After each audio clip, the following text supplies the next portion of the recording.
ශ්‍රී ලංකාවට සියවස් 5කට ආසන්න කාලයක් බලපෑ යටත් විජිත පාලනය පෘතුගීසි ලන්දේසි සහ විශේෂයෙන්ම බ්‍රිතාන්‍ය ආක්‍රමණ ඔස්සේ දිවයිනේ පැවති දේශපාලනික ආර්ථික හා සමාජීය පදනම් මුළු මනින්ම උඩියටිකුරු කළ ඓතිහාසික ක්‍රියාවලියකි. ක්‍රිස්තු වර්ෂ 1505 දී පෘතුගීසින්ගේ පැමිණීමට පෙර ශ්‍රී ලංකාව කෘෂිකර්මාන්තය මුල් කරගත් රජවරුන්ගේ පාලනය යටතේ විවිධ රාජධානිවලට බෙදුණු සංකෝචිත ආර්ථිකයක් සහිත සංස්කෘතියක් නියෝජනය කළේය.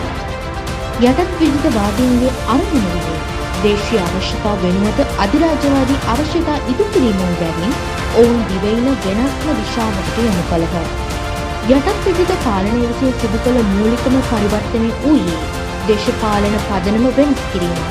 සියවස් ගණනාවක් පැවති ස්වදේශික රජුන්ගේ ඒකාධිපති පාලනය වෙනුවට බ්‍රිතාන්‍යයන් විසින් 1815 දී මුළු දිවයිනම යටත් කර ගැනීමෙන් පසු ඒකීය මධ්‍යගත පාලන තන්ත්‍රයක් ස්ථාපිත කරන ලදී. 1833 කෝල්රිඩ් කැමරන් ප්‍රතිසංස්කරණ මගින් පරිපාලන ඒකාබද්ධතාවයක් ඇති කරමින් දේශීය ප්‍රධානීන්ගේ බලය කප්පාදු කර නූතන නිලධාරීවාදී ක්‍රමයකට අඩිතාලම දැමීම. නීති පද්ධතියද බ්‍රිතාන්‍ය පොදු නීතිය, රෝම ලන්දේසි නීතිය සහ දේශීය නීතිවල මිශ්‍රණයකින් ප්‍රතිස්ථාපනය වූ අතර එය වර්තමාන අධිකරණ පද්ධතියේ පදනම විය. ස්වෛරීත්වය මුළුමනින්ම අහිමි ලන්ඩනයේ අධිරාජ්‍ය කිරීටයට යටත් වූ දේශපාලන සංස්කෘතියක් මෙහිදී නිර්මාණය විය. ආර්ථික ශේෂ්ත්‍රය වෙනස ඊටත් වඩා විප්ලවීය විය. බ්‍රිතාන්‍ය පාලනයට පෙර පැවති වී ගොවිතැන හා වාරිමාර්ග මත පදනම් වූ සම්පෝෂිත ග්‍රාමීය ආර්ථිකය ලෝක වෙළඳපොළ ඉලක්ක කරගත් වතු ආර්ථිකයක් බවට පත්විය. කෝපි, තේ සහ රබර් වගාවන් සඳහා දහස් ගණනක් වන ඉඩම් අත්පත් කරගනු ලැබිය. 1840 දී හඳුන්වා දුන් ඔප්පු නොකළ ඉඩම් ආඥා පනත මගින් සාම්ප්‍රදායිකව ප්‍රජාවට අයත් වූ විශාල භූමි ප්‍රමාණයක් රාජ්‍ය දේපළ බවට පත් කර පසුව ඒවා අඩු මිලට විදේශීය වතු හිමියන්ට විකුණා දැමීම නිසා ගොවි ජනතාවට ඉඩම් අහිමි විය. මෙමගින් දිවයින අත්‍යවශ්‍යයෙන්ම තනි නිෂ්පාදන අපනයනය මත යැපෙන යටත් විජිතයක් බවට පත් වූ අතර එය ශ්‍රී ලංකාවේ දීර්ඝකාලීන ආර්ථික අස්ථාවරත්වයට හේතු විය. සමාජීය හා සංස්කෘතික පදනම්ද දැඩි වෙනස්කම් වලට භාජනය විය. යටත් විජිත පාලකයන් විසින් හඳුන්වා දුන් මිෂනාරි අධ්‍යාපනය සහ ඉංග්‍රීසි භාෂාව ඉගෙනීම මුල් කරගත් ක්‍රමය නව ඉංග්‍රීසි කතා කරන වරප්‍රසාදලත් පන්තියක් නිර්මාණය කළේය.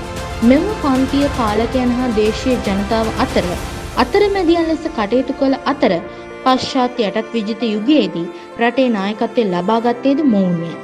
ආගමික වශයෙන් බුදුදහම හා හින්දු දහම රාජ්‍ය අනුග්‍රහයෙන් තොර වූ අතර ක්‍රිස්තියානි ආගම ප්‍රචලිත විය.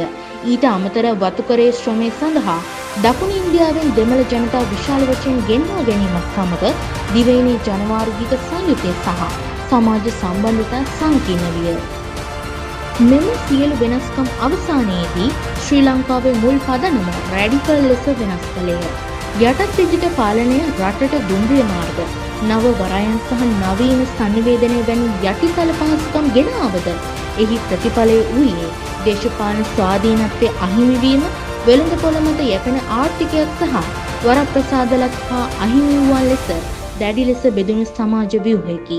යටත් විජිත යුගයෙන් පසු ශ්‍රී ලංකාවට උරුම වූ නූතන රාජ්‍ය පදනම එනම් මෙහි දේශපාලන සීමා මායිම්, ආර්ථික ව්‍යුහය සහ සමාජ ස්ථරීකරණය මෙම විදේශීය පාලනයේ ප්‍රතිඵලයක් වන අතර එහි බලපෑම අදට ශ්‍රී ලංකාවේ සෑම අංශයකින්ම දැකගත හැකිය.